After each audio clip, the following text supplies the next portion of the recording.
Always keep the subtext of your scene at the forefront of your mind. Follow all of these tips on avoiding exposition in your writing. Make sure you study Tarantino and Mamet to find stylization within dialogue. With every line of dialogue you write, have a clear understanding of which emotional action verb it is charged by, whether that be betray, attack, tattle, lie to, confess, confide, denounce, tell off, admit, blame, divulge, tip, mislead, demand, criticize. Confused yet? Yeah, me too. This is the prominent type of advice you'll get when looking for help in writing dialogue within random online articles, all the way up to the curriculums that colleges teach you. This is more damaging than useful to me in my writing journey because it keeps way too many things in my brain at all times and makes my writing unfocused. In writing dialogue, simplicity is key to me. That is why I've structured this video around 3 simple, applicable topics that will begin improving your craft. Chapter 1. Context. Dialogue alone will not build a good scene, no matter how witty and stylized. I call context the base of dialogue writing because dialogue is your tool for advancing the story.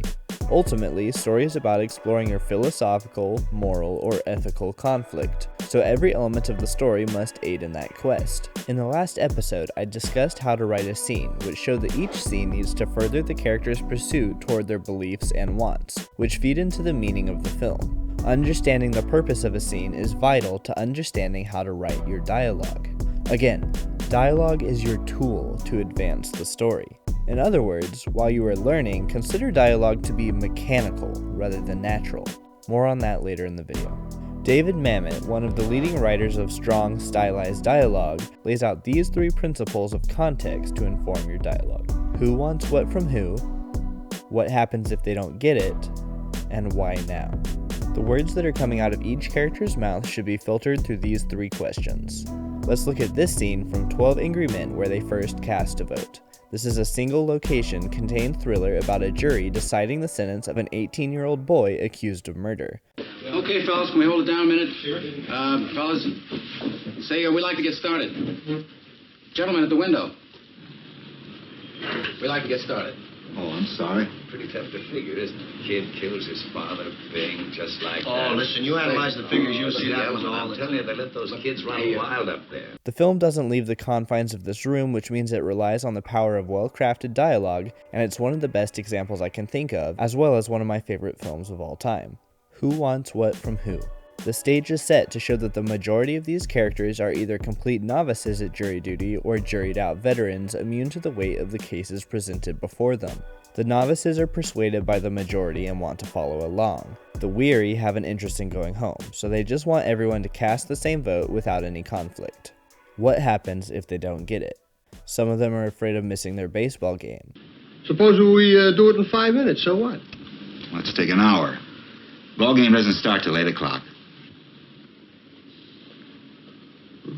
Some of them are afraid of getting stuck in the AC. They all have their own excuses. Why now? The door is locked. They can't leave the room until there is a unanimous vote, so they have to resolve everything now. Now let's look at the one outlier in this situation. Who wants what from who? He wants everyone to have a conversation about the jury's decision because he feels the weight of sentencing the boy to death or not. He doesn't know yet if he even disagrees with them, but he wants to hear out the reasonings from everyone. You really think he's innocent? I don't know. What happens if they don't get it? His conscience will be heavy with the burden of murdering a boy without giving him a chance. But he also has the power to keep casting a contrary vote until he gets what he wants. Why now? Again, the door is locked. They can't leave the room until there is a unanimous vote, so they have to resolve everything now. The boy's fate will be determined now. This conflict sets the stage for the characters to pick at each other and peel back their beliefs. The context is set up perfectly. You aren't explicitly told that most of these characters could care less. That is simply expressed by the way that they think about other things and are more concerned with their other affairs of the day. Then, as the situation escalates and their wants change, they begin speaking differently throughout the movie. All of a sudden, the beliefs that they were hiding comes into the spotlight. We want to hear your arguments. I gave you my arguments. We're not convinced. We want to hear them again. The context is always perfectly conveyed. They always talk in a way that makes sense for their current situation. I highly recommend watching this film. A common flaw in film or television is when you find characters explaining things to each other that they should already understand. This is clunky exposition for the sake of the audience that does not work within the context of the scene. This is an overwhelming problem within the Rings of Power so far, where in the scenes with the elves in particular, one will constantly be explaining the histories and figures relevant to them to the other elf, but it's unrealistic that any of them are unaware of it. There's no one in need of that information in the context of the scene, but they just deliver it anyways for the audience. This is lazy writing. Some films with a strong sense of context in their dialogue will strike general audiences as strange. The eerie quietness of Dunkirk is fantastic because in the context of these soldiers on the beach, they're all traumatized and waiting. No one would actually be talking to each other, so they don't. There's no dialogue for nearly the first 15 minutes of There Will Be Blood. It's just showing one man alone and there's no reason he would be speaking. Come and See throws you in deep into the conflict of a mother being torn from her son. It doesn't take time to explain the situation, and she speaks to her son with minimal dialogue in the way a mother actually would, and this enhances the realism for the viewer. Chapter 2. Rhythm. Rhythm is something that is often brought up in dialogue writing classes, but is something that is often misunderstood. Let me break it down in a very simplistic manner. Dialogue follows a therefore or but pattern. A character says something, therefore another character responds.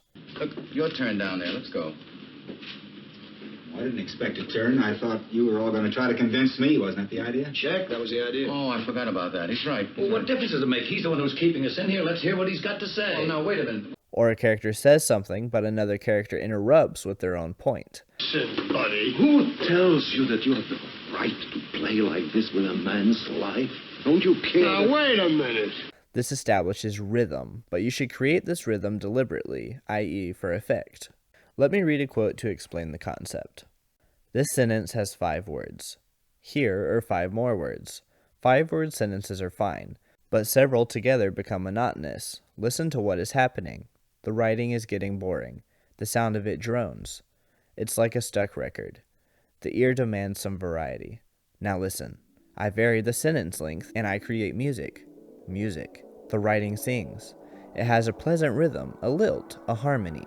I use short sentences, and I use sentences of medium length. And sometimes, when I am certain the reader is rested, I will engage him with a sentence of considerable length, a sentence that burns with energy and builds with all the impetus of a crescendo, the rolls of a drum, the crash of the cymbal sounds that say, listen to this, it is important. Gary Provost. Intentionally building dramatic cadence in your dialogue will keep it exciting. Rhythm is literally just pacing. Just as you must pace the large plot points of your story in the structuring portion of writing, you must also pace your dialogue in the moment-to-moment of every scene so it does not become stale. As you write dialogue, perform it out loud to yourself to see how it rolls off the tongue and reacts to both the previous and following lines.